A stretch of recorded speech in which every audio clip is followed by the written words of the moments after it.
Cloud. All right. Well, I'm here with Chandra Hall, and she is from Colorado Springs, Colorado. She is a real estate investor. She is a licensed real estate professional, a realtor, and she's also a builder. She manages Colorado Mesa Realty, and she has a whole slew of professional designations, including her MBA, DREI, CSP, ABR, CRS, GRI, Green, SFR, REOS, CDPE.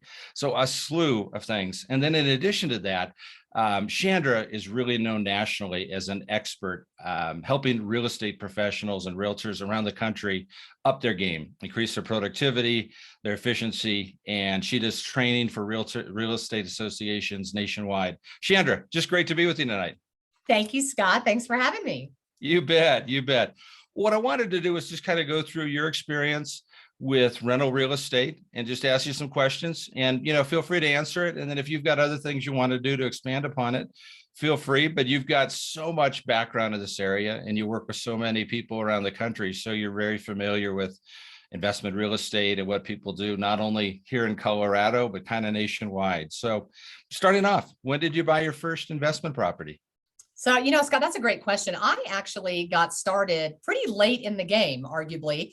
And I think it's a great point to make, because I was one of those that a lot of people have a similar reaction, and that is fear. I was kind of letting fear run the show, and I was scared to get in. I was like wondering, what's the market going to do? And should I put my money in it and all of that, which is kind of silly, right? Because I've been a licensed realtor for 25 years. You would think I wouldn't have that fear, but I did. That's the honest truth. And I bought my first rental property back in January of 2018.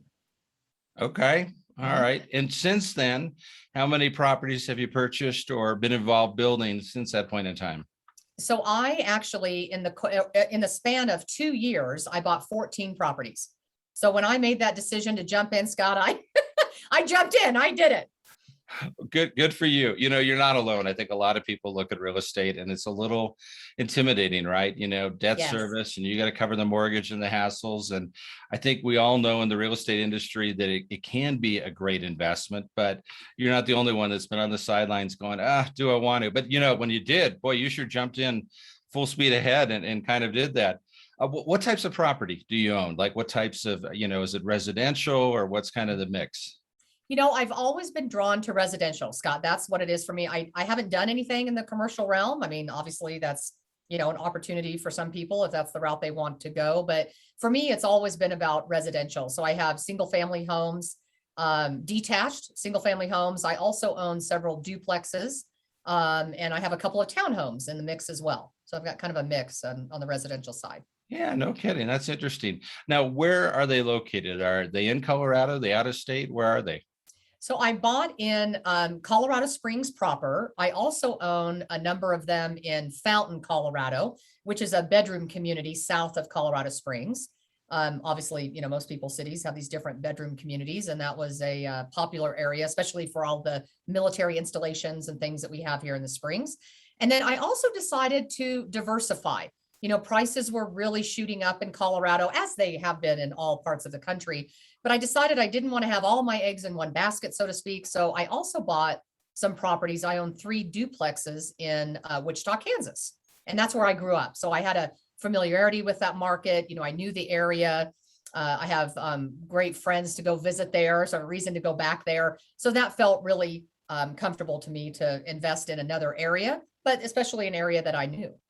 Yeah, no kidding. What sort of economic variables? Like what, I get that you're familiar with it because you've been there and you had people there, but economically, what were you looking for, or what drew you to that as kind of a market for some diversification? It was important to me that I find something that, I know we, as investors, we talk a lot about A, B, C property and so forth. And for me, I'm all about A property, Scott. And I wanted to find something that I knew would be in a popular area that would attract the type of a renter that I'm after. And I purchased at a price point that would bring a certain amount of rent that would bring me, the type of renter with a little more stability in my experience that I've found. I don't like to do a lot of turnover. I try to, kind of find that sweet spot where people will stay, they'll be good renters, but I also don't ideally want to be doing turnovers all the time or every year. And I certainly, like any investor, don't want to deal with a lot of evictions, and not that a price point is any guarantee, but that was important to me. So I purchased one of the duplexes I bought is up in the northeast area of Wichita, which doesn't mean a lot to maybe some people, but it's a strong university presence. So I actually do rent to some engineering students, and they've been there for several years. So that's worked out well. And then the other two that I bought were on a complete opposite side of town, and it's in the west side of Wichita. And I knew that that was really, popular part of Wichita. A lot of things up and coming with a lot of healthcare and some IT professionals. And interestingly enough, that's who I've been renting to. I have a doctor in one right now, and healthcare in another, and retired couple, and a military Air Force gal in another one. So that was kind of part of what was important to me and what I looked for. Oh, interesting. It's interesting. Not only did you diversify out of state, going to Kansas and kind of spreading out a little bit, but even in that market, you kind of relayed, you went some a little bit more university in the medical. So even in that marketplace, you spread out to kind of mitigate your risks. Now I'd like to just follow up just to touch on the class A, because I've got A, B, and C, kind of a variety. What's the benefit for you? I think you mentioned some of the factors, but why do you prefer A type rentals over, let's say, B or C class? Well, for me, Scott, I manage, as a single individual, I manage all my own rentals. And that maybe sounds like a lot to take on, but being in the business, obviously that kind of gives me, a little bit of an advantage there as well. But I really just wanted to make sure that I would not be in kind of the, lower demographic, lower income piece that might have some more turnover. Again, that's not always the case. I was making some generalizations, of course, but for me, it was just important to get a little bit more in that sweet spot. I think it's important to buy. I always look for what's the median price of a home in a marketplace.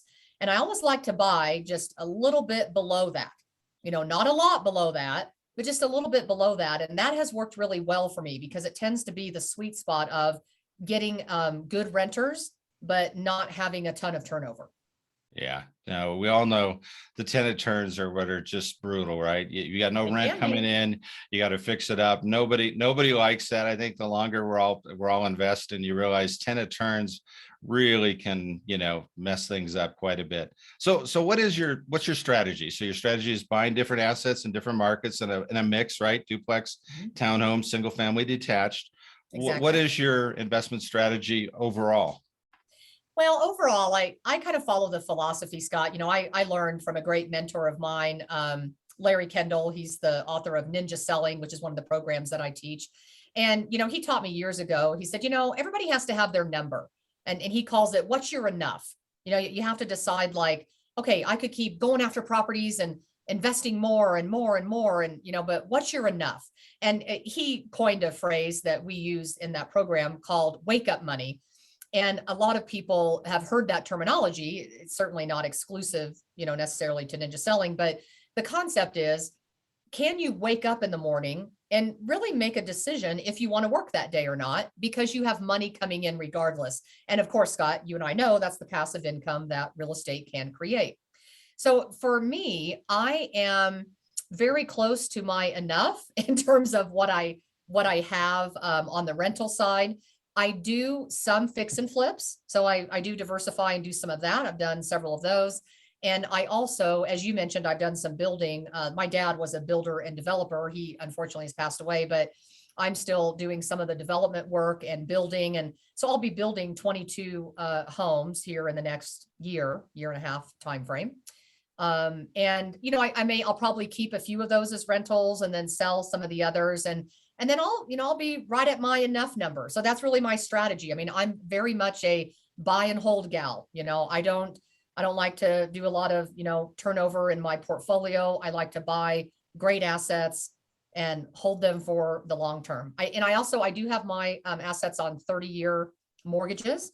A few of them I own free and clear. And part of that was because of the challenge with financing, as you know, and I'm sure a lot of our listeners are aware, there's a lot of rules and regulations in the Fannie and Freddie realm as far as how many mortgages you can have in your name and so forth. So I do own a few of them free and clear, but I also am really a big believer in the power of leverage, because get a tenant in there, pay it off, and then that's, you know, that's a big part of my retirement. So that's my strategy. Yeah, no, absolutely. No, just out of curiosity, how come in with a 30-year mortgage fixed over, let's say, a 15-year? Yeah, great question. And I'll tell you, ideally you put it on a 15-year loan, right? And, you know, get it paid off sooner. For me, I did the 30 for a couple of reasons. Being self-employed, part of it was kind of having to play the game with the debt ratios, you know, because if I wanted to leverage and use the power of leverage, clearly my debt ratio was, you know, higher if I have the 15-year loans, and it allowed me to leverage more. And that's part of why I did the 30-year. And I also did it too, because it gives me the flexibility. You know, when I decide that if I want to accelerate payments, I can do that. If I look at the market, like right now, interest rates are so low, I refinanced 10 of my properties this past year. And I actually stopped accelerating a lot of the payments because the money is so cheap. I can make more on that money doing something else with it than getting those, you know, paid down right away. So for me right now, I'm, you know, building up my capital again so that I can work in this development and building those 22 homes that I was referring to earlier. Yeah, no, I understand on that. You know, and I think a lot of times people sometimes feel like the 15-year feels better, right? Because it's a lower amount of interest. But in today's market, where you're able to get, as you mentioned, really, really low interest rates. I mean, essentially, we're below the rate of inflation. So you're almost getting, I hate to say the word free money, but it's very attractive. But, you know, Yes. and at the end of the day, a lot of people teach on this. You've seen it in real estate. You're buying an asset today with today's dollars. If you pay it back with a 30-year mortgage, you're paying it back with debased or devalued dollars. So you really get the benefit of getting the tangible asset today, but then you take a long time horizon.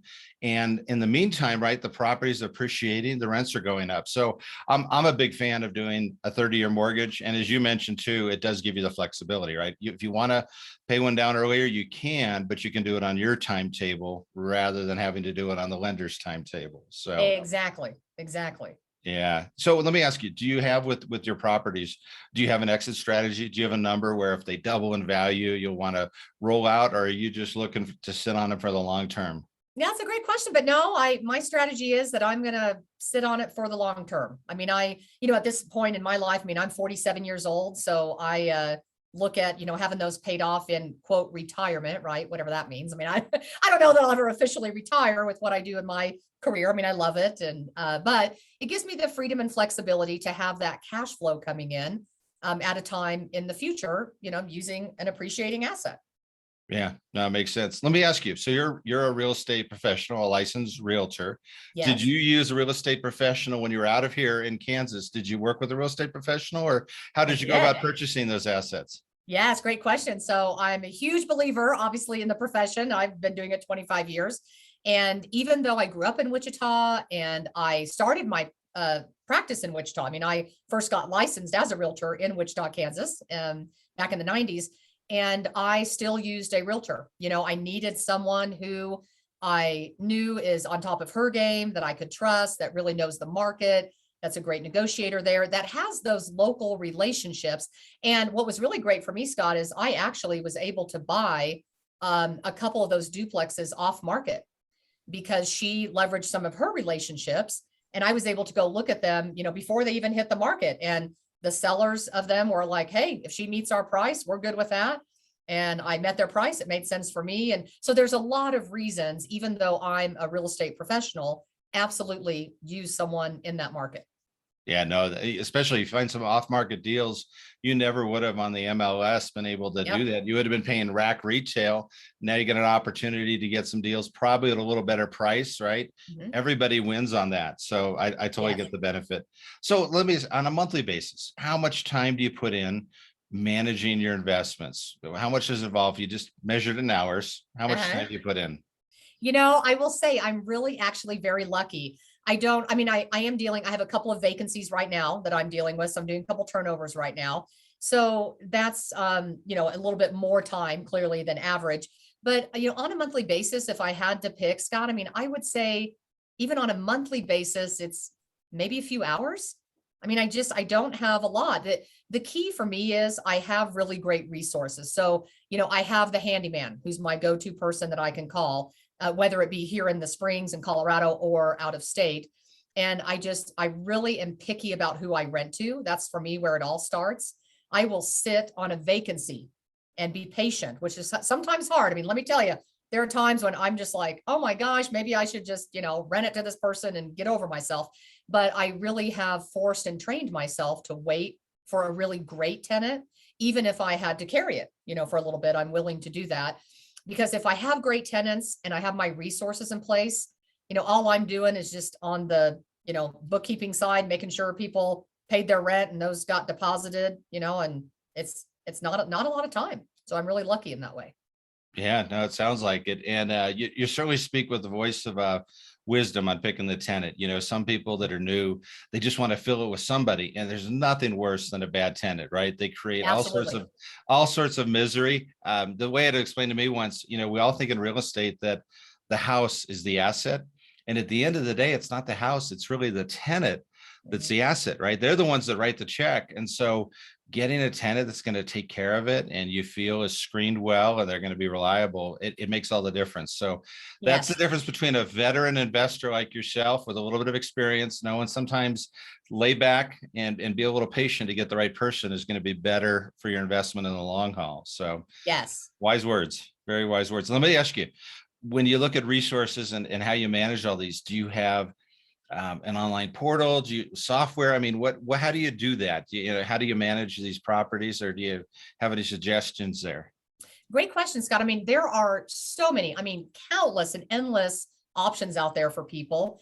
For me, I'm a little bit old school, I have to tell you. And I have my Excel spreadsheet, and I record people's rent on it every month. And, I'm a little bit old school in that. I do have my accountant does all of my QuickBooks.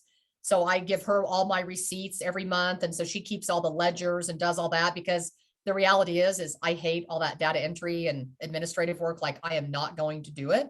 So I knew I had to outsource that and hire that. So I have a great accountant who, takes care of all my books for all my business dealings. So I do have that. And when it comes to like tenant turnover, I utilize Zillow, one of the most popular platforms, of course. People are looking on Zillow. It syndicates out to, hotpads and rentals.com and, so on. So that's worked well for me. I still do my own, credit criminal background check. I haven't taken on all of Zillow's platform. They have an opportunity for people to fill out an application and do all that stuff on there. I'm a little, maybe that's the control freak in me. I haven't been willing to give all that over yet. I do use a service through TransUnion. It's called My Smart Move.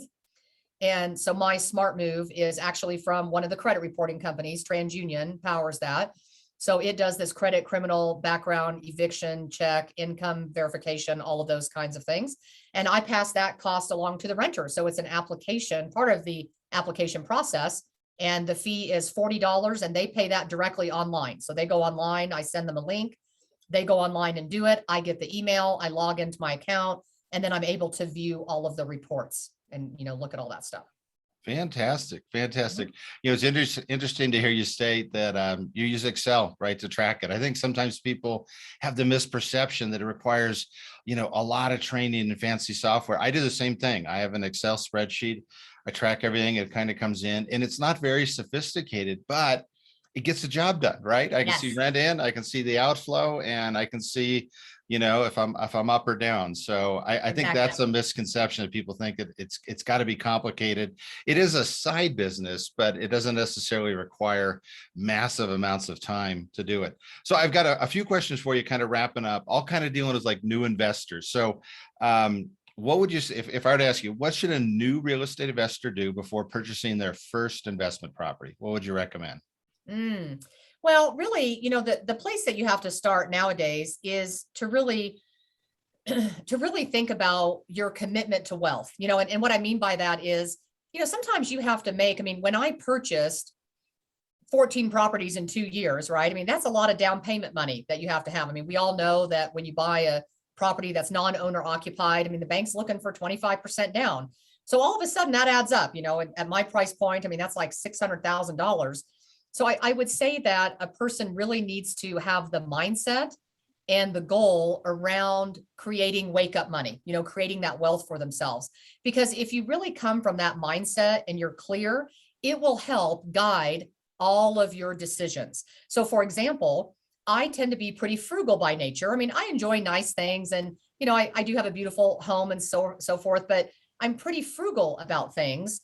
And that's what allowed me, because I, in essence, lived below my means.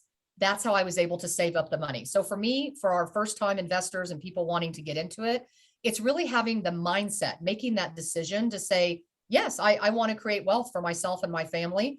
And that might mean that I'm going to make a few different decisions, right? I'm not going to go buy the new car. I can drive this car for another couple of years. I mean, I'm a big believer in investing in appreciating assets, not depreciating assets. So making some of those lifestyle decisions, I think, is really number one.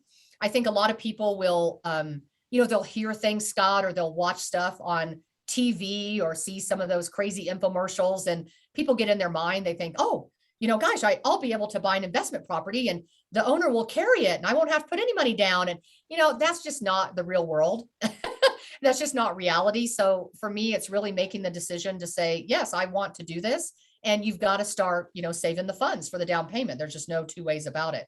So mindset is really critical, and making that decision. And then the second thing I would say is get with a really great professional realtor who knows their stuff. Talk to somebody. If your realtor doesn't own investment property themselves, maybe not the right realtor for you, because they don't have that, hands-on experience and they haven't been through the process. So I would interview a number of realtors, get your, really great go-to realtor resource, because they're the ones that are going to help you, identify some of those properties, keep you up to date on the market and, things that are coming up, and help you in that arena as well. So those are certainly the first two steps that come to my mind anyway. Oh, that's great. Real wise to talk about working with a realtor.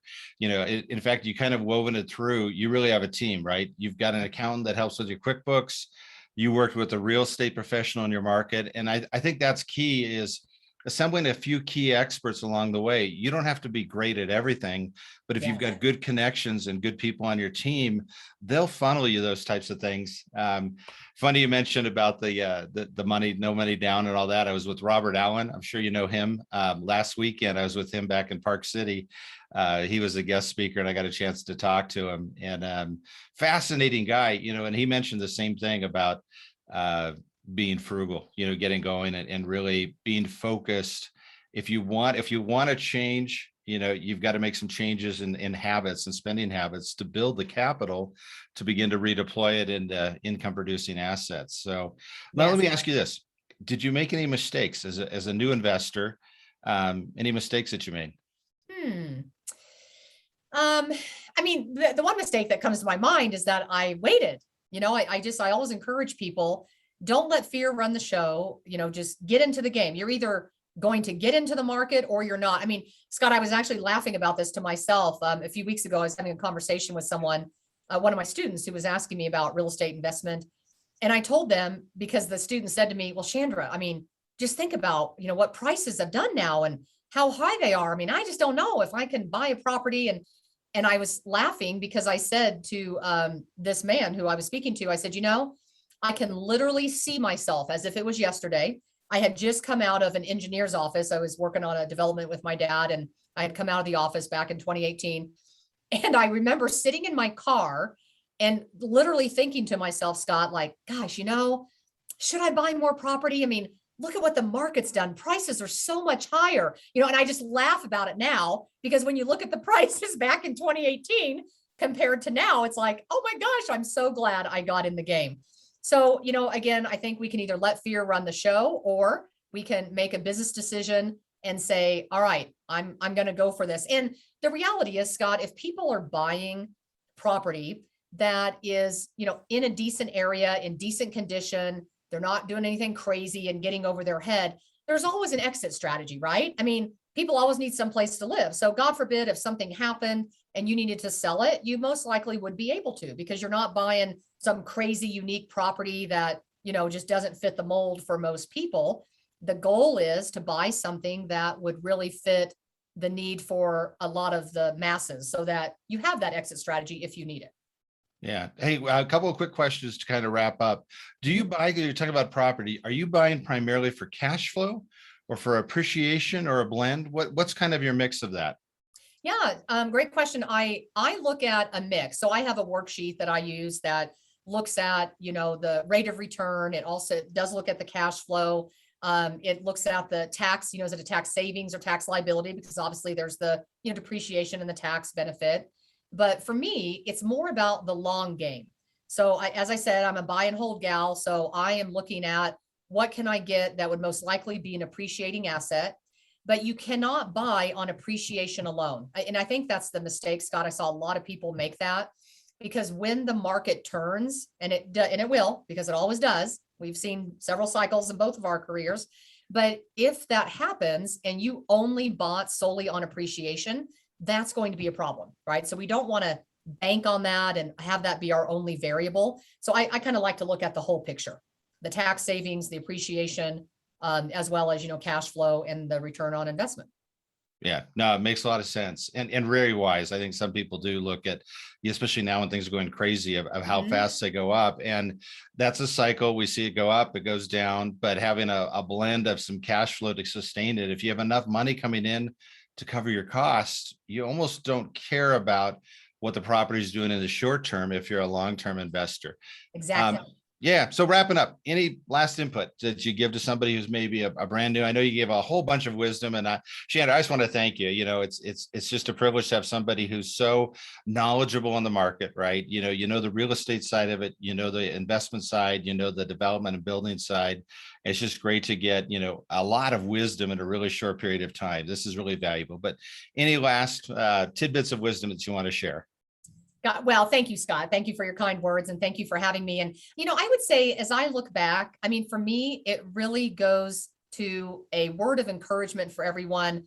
Don't let fear run the show. I did that for so many years. I kind of shudder sometimes to think how much even farther I could be ahead in my, creating wealth strategy for myself. But you know what? I'm doing great. I'm blessed to be where I'm at, and I am thankful for that every day. But I think I would really focus on the mindset around it. Like attracts like. Talk to people who have done it and who have moved past the fear, because they're going to be able to have a real conversation with you. One of my favorite books is by T. Harv Eker, Secrets of the Millionaire Mind. And he talks about how all of us have these money, these financial blueprints he talks about. And a lot of us have a lot of junk, from childhood and how we were raised and how we view money and wealth and so forth. And that book really helped me get my mindset right so that I could get past the fear, move forward, and start creating the wealth for myself. And that's what I would encourage other people to do as well. Wow. Anybody can do it. There you go. Pure gold from Chandra Hall there. No, that's great. And a great book. I read that book, and that's a key piece. So thanks for all these nuggets. You really shared a whole lot of great information in a short period of time. So much. Great for having you on. Thank you so much, Chandra. Really appreciate it. Have a wonderful evening. Thank you, Scott. You as well.